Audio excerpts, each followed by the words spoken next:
जोहार दोस्तों, आप सभी का मेरे चैनल झारखंड एसएम इग्नाइट में स्वागत है। आज हम पढ़ेंगे सीएनटी एक्ट का पार्ट 2। अगर आपने मेरा इंट्रोडक्शन वाला वीडियो नहीं देखा है तो प्लीज़ आप मेरे चैनल पे जाके उसे देखें ताकि आपको एक आइडिया लग सके कि सीएनटी एक्ट क्यों आया था। तभी आप चीज़ों को लिंक कर पाओगे। सीएनटी एक्ट बहुत मुश्किल चीज़ें नहीं है, बस पहले इसे अच्छे से समझो, बाकी इसे रटवाने की गारंटी मेरी है। आप बस इसके हर टर्म, हर सेक्शन, हर पॉइंट को अच्छे से समझो। जब समझ में आ जाए तो रटना तो बहुत ही आसान है। जैसे आपको गांव के सारे रास्ते याद होते हैं, वैसे आपको सीएनटी के सारे चैप्टर और सारे सेक्शन याद होंगे। इसकी गारंटी मेरी है। तो चलिए हम समझते हैं सीएनटी एक्ट का पार्ट 2।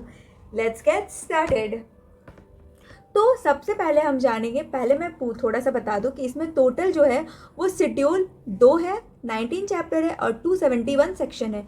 सीएनटी एक्ट क्यों आया था, थोड़ा सा अगर मैं कल की क्लासेस के बारे में थोड़ा सा बताएं। ब्रिटिश अच्छे खुशी से लोग रह रहे थे, ब्रिटिश आया, परमानेंट सेटलमेंट लोग लेके आए, इसके खिलाफ लोग लड़े, यहाँ के ट्राइबल्स लड़े, कोल्ड रिविलियन हुआ, ये लोग एक कैंडी दिया, सीएनटी एक्ट 10th एक्ट। उसके बाद फिर एक और साथ में बंगाल में भी लड़ाई हो रहा था, तो बंगाल टेनेंसी एक्ट वहाँ पे दिया, हॉफमैन आया, उसके अनुसार वो जाके पार्लियामेंट में लड़ा और एक नया एक्ट लेके आया, सीएनटी एक्ट 1908। इस एक्ट के आने के पीछे बहुत लोग ने अपना जान गंवाए थे। कौन कौन? बहुत सारा रिवोल्ट हुआ था, जैसे बिरसा मुंडा रिवोल्ट, कोल रिवोल्ट, संथाल रिवोल्ट, ऐसे बहुत सारे रिवोल्ट लड़े गए थे। तो चलिए हम जानते हैं इसके बारे में। आज हम टोटल 3 चैप्टर पढ़ेंगे, इसमें 3 चैप्टर पढ़ेंगे, चैप्टर 1, चैप्टर 2, चैप्टर 3। चैप्टर 1 में 3 पार्ट है, 1, 2, 3। चैप्टर 2 में है जो आपका है वो 4 to 8 है और चैप्टर 3 में 9 to 15 है। तो सबसे पहले हम देखते हैं चैप्टर 1 को। अब चैप्टर 1 क्या है? देखो, चैप्टर 1 में 3 पार्ट है, 1, 2, 3। चैप्टर 1 बोलता है स्टार्ट, रिपील एंड डिफाइन। अगर हम एक मूवी की तरह कैसे समझते हैं, अगर आप एक मूवी बना रहे हो, सबसे पहले मूवी का टाइटल दोगे, उसके बाद ऑडियंस को सेलेक्ट करोगे, जो नहीं पसंद आएगा उसे रिजेक्ट करोगे और जो पसंद आएगा कि एक्टर एक्ट्रेस, उसको एक रोल दोगे। इसी तरह सीएनटी एक्ट आया, इसका टाइटल दिया छोटा नागपुर टेनेंसी एक्ट। ये कहाँ कहाँ लगेगा, एक्सटेंड भी बताया, टाइटल दिया और एक्सटेंड बताया कहाँ कहाँ लागू होगा। नॉर्थ छोटा नागपुर, साउथ छोटा नागपुर, पलामू डिवीजन और कोल्हान डिवीजन। अगर हम मैप में देखें तो नॉर्थ छोटा Nagpur, south Chota Nagpur, Kolhan division and then Palamu, ये सारे वाले एरिया पे हम लोग लगेगा। ये सीएनटी है। और भी जो एरिया, जो म्यूनिसिपल एरिया है और जो भी नोटिफाइड एरिया है जो झारखंड म्यूनिसिपल एक्ट के तहत उसको ऐड किया गया है, वो सारे एरिया इसके अंडर कवर होंगे और जो भी कैंटोनमेंट एरिया, कोई भी आर्मी एरिया है, वो भी इसमें इंक्लूडेड होंगे। अब हम जानेंगे सेक्शन 2 के बारे में। सेक्शन 2 बोलता है जो भी प्रीवियस लॉ, इसके प्रीवियस लॉ जो इस लैंड में लागू थे वो सबको हम लोग ख़त्म करें, जैसे बंगाल टेनेंसी एक्ट। इसके बाद सेक्शन 3 में हम लोग रोल को डिफाइन करेंगे, कौन कौन लोग को हम लोग सेलेक्ट किए, उसको क्या क्या रोल दिए। तो चलो हम डिफाइन करते हैं इन्हें। सबसे पहले एग्रीकल्चर ईयर। एग्रीकल्चर ईयर उस ईयर को बोलते हैं ना, इसको बोलते हैं फार्मिंग ईयर, जो जनरली ना 1 अप्रैल से स्टार्ट होता है और इसे स्टेट गवर्नमेंट डिफाइन करता है नोटिफिकेशन से। अगर स्टेट गवर्नमेंट लैंडलॉर्ड है, एक गांव है, वहाँ पे एक एग्रीकल्चर का पूरा साल क्या होगा, ये कौन डिसाइड करेगा? गवर्नमेंट। अगर ये लैंडलॉर्ड है तो नोटिफिकेशन के थ्रू इसको नोटिफाई करेगा। दूसरा जो टर्म आता है वो भुगुत बंद मोटेज। बंधक से समझो, कोई चीज़ को बंदी में रखा गया है। मान लीजिए आपके पापा को आपकी बहन की शादी करनी है, तो वो उन्हें पैसा चाहिए, वो किसी आदमी से जाके लोन लेते हैं या फिर कर्जा पे पैसा लेके आते हैं। वो बोला ठीक है मैं आपको लोन दे रहा हूँ, आप मुझे 3% इंटरेस्ट देना। अगर वो 3% इंटरेस्ट जब तक देते रहेगा तब तक तो ठीक है। उसके बाद जब वो सारा पैसा रिटर्न कर देता है, उस जिस आदमी से पैसे उठाए आपके पापा, तो वो ज़मीन उसको वापस दे देता है। इसका मतलब ये नहीं कि उसके पास राइट है कि वो चाहे वो उसकी ज़मीन को नहीं बेच सकता, वो सिर्फ बंदी में रखा हुआ है ज़मीन को, तो उसे ही बोलते हैं एक सिक्योरिटी गिरवी में रखा जाता है। उसके बाद रैयत। रैयत जो है वो 3 तरह के रैयत होते हैं, ऑक्यूपेंसी रैयत, नॉन ऑक्यूपेंसी रैयत और अंडर रैयत। सपोज एक आपका लैंड है, ठीक है, उस लैंड पे आपके पापा 12 साल से काम कर रहे हैं, तो वो आपके पापा ऑक्यूपेंसी रैयत कहलाएंगे क्योंकि उसने बहुत समय से उस ज़मीन पे काम कर रहे हैं और उनको वहाँ से हटाने का राइट नहीं है। अब नॉन ऑक्यूपेंसी रैयत क्या है? आपके पापा धान की कटाई कर रहे हैं और धान की कटाई में उन्हें 10 से 12 लेबर चाहिए। अब उनके पास 5 लेबर है तो वो अपने गांव या किसी और के गांव से वो लेबर को लेके आते हैं। अगर वो लेबर को लेके आते हैं तो उसे कुछ समय के लिए रखेंगे, उन्हें जब चाहे वो हटा सकते हैं। धान कटाई खत्म हो गई, अब उनके पापा उनको पैसा देके बोलेंगे ठीक है आप जाइए, मेरा काम हो गया। अब अंडर रैयत क्या होता है? सेम चीज़। आपके पापा का इतना बड़ा लैंड है, आपके पापा इतना ही लैंड में खेती कर पा रहे क्योंकि वो कम आदमी है। अब उन्हें पैसा, अब ये जिस आदमी से ज़मीन लिए हैं इस पर खेती करने के लिए उन्हें तो 100 रुपये देना पड़ता है। अब सोच रहे ये जो ज़मीन खाली पड़ा हुआ है इसको मैं किसी छोटे रैयत को दे देता हूँ और वो इन रिटर्न इस पर मान लो 20 रुपये दे रहा है, तो ये दोनों 80 और 20 मिला करके ये उसको पूरे पैसे दे देंगे। तो इसीलिए अंडर रैयत होते हैं, ठीक है। वो परमानेंट नहीं होता, उसे जब चाहे उसे हटा दिया जाता है। स्मॉल पार्ट ऑफ लैंड में काम करते। अब लैंडलॉर्ड इस ज़मीन का मालिक, इस ज़मीन का जो मालिक है वो ओनर होता है, ठीक है। खूट कटीदार, अभी मैं पुराने वीडियो में आपको बता रखी हूँ मुंडा में। खूट कटीदार अगर एक लैंड को काट करके, एक फॉरेस्ट है उस काट करके अगर मेरे पापा मेरे दादा के दादा यहाँ पे रहना शुरू किए तो वो मेरे दादा को मिलेगा, वो फिर मेरे पापा को मिलेगा और फिर वो मेरे भाई को मिलेगा। तो उसी को बोलते हैं जो पूर्वजों से ये चीज़ें रहते हैं, एंसेस्टर प्रॉपर्टी है। मुंडा खूट कटीदार का मैं बताई थी, एक कम्युनिटी लैंड होता है जिसमें सारे मुंडा लोग इस लैंड को होल्ड करते हैं, उसे बोलते हैं कलेक्टिव लैंड होता है, ठीक है। अब खंडावत, खंड मतलब भाग में बांटना। अगर मान लो मेरे पापा है और मेरे पापा के 2 बेटे हैं तो वो लैंड दोनों में बटेगा 50-50%, उसे बोलते हैं खंडवत लैंड डिवाइड होगा। अब बाप वाला ज़मीन क्या होता है? मान लो एक गांव है, गांव में एक हज ग्राउंड में होता है। अगर आप हज़ारीबाग जाओगे तो वहाँ गांधी मैदान है। गांधी मैदान में मोस्टली चीज़ें होती है, चाहे रिलीजियस फेस्टिवल या कोई आता है भाषण देता है, कुछ भी होता है, तो वो एक कम्युनिटी पर्पस का लैंड है। जो रिलीजियस कल्चर या फिर ग्रेजिंग गांव में है तो ग्रेजिंग वगैरह के लिए यूज़ किया जाता है, उसे बाप वाला लैंड कहते हैं। अब खुदकस्त लैंड, खुद टर्म को तोड़ के बनाओ, खुद और कस्त। खुद का मतलब खुद, लैंडलॉर्ड खुद उस ज़मीन पे कल्टीवेशन कर रहा है, ठीक है। टेनेंट होल्डर, मान लो ये लैंड है, तो आपके पापा जो है वो जाके शहर में रहने लगे, आप लोगों को पढ़ाने के लिए शहर में आ गए। अब ये लैंड को वो किसी और को दे देंगे कि आप इस पर कल्टीवेशन करो और कल्टीवेट करके इससे मुझे 100 रुपये देना। 100 रुपये में 90 रुपये लैंडलॉर्ड को दूंगा, 10 रुपये मेरा प्रॉफिट होगा। तो उसे बोलते हैं टेनेंट होल्डर। लैंडलॉर्ड कोई और होता है, लेकिन उसको एक प्रॉपर टर्म के लिए लैंड होल्डर उस लैंड को लेता है और उसको किसी और को दे करके खेती करवाता है और उससे फिक्स रेंट कमाता है। जल शासन किसे बोलते हैं?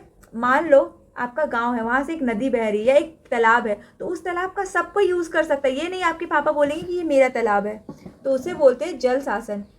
अब अरियत लैंड क्या होता है? मान लो एक ज़मीन है जो बंजर पड़ा हुआ, फ्लड आया, ये बढ़ गया, बारिश हुआ, ये भर गया। ये साल में एक ही बार खेती होता है, जनरली पैडी वगैरह खेती के लिए यूज़ किया जाता है।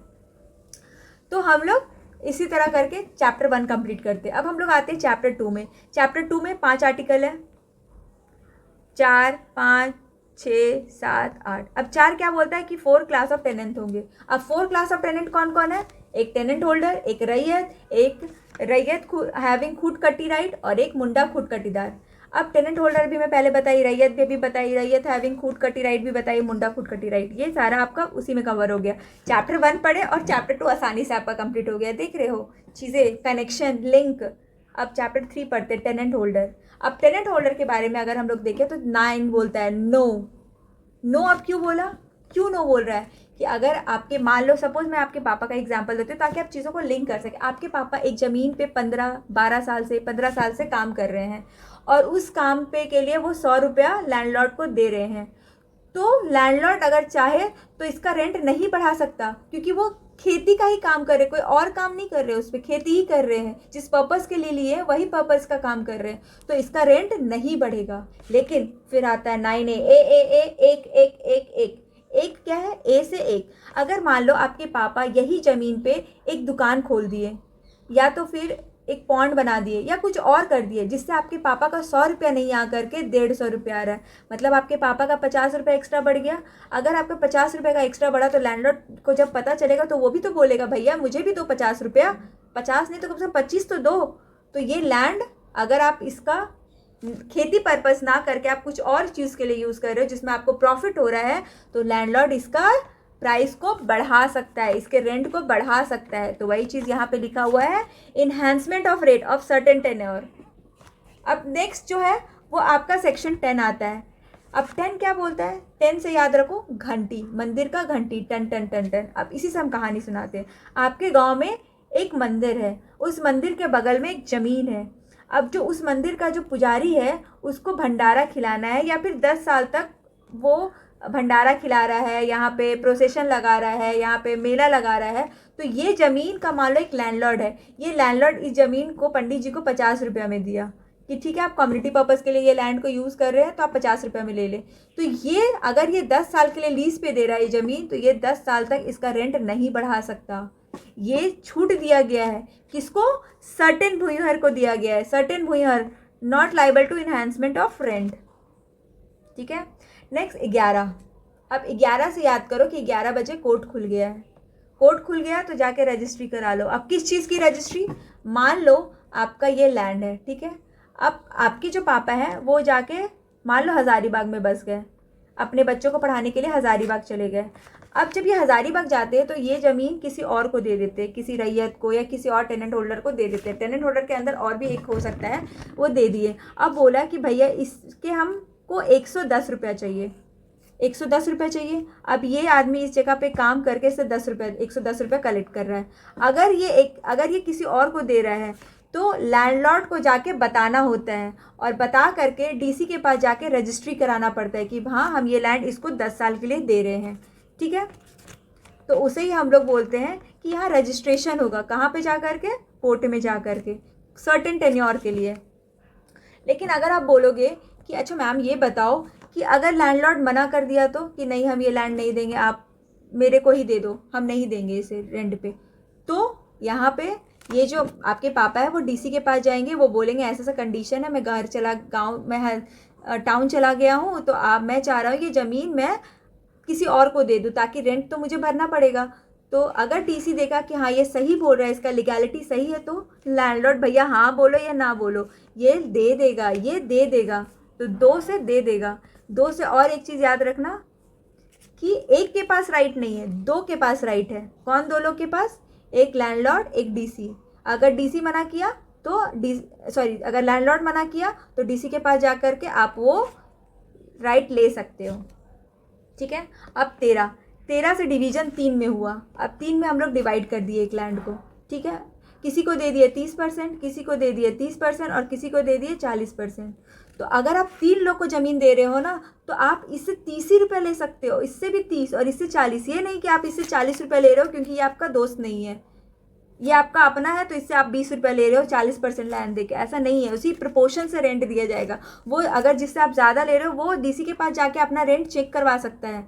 तो यही बोला जा रहा है कि division of tenure and distribution of rent, each pay separate rent, brother split land. अगर भाई लोग स्प्लिट कर दे रहा तो उसी के हिसाब से, अगर मान लो 2 भाई है, दोनों में ज़मीन स्प्लिट हो गया, तो वो लोग अपने पार्ट का, अपने हिस्सा का ही रेंट देंगे, ये नहीं कि वो उसके हिस्सा का भी रेंट देंगे।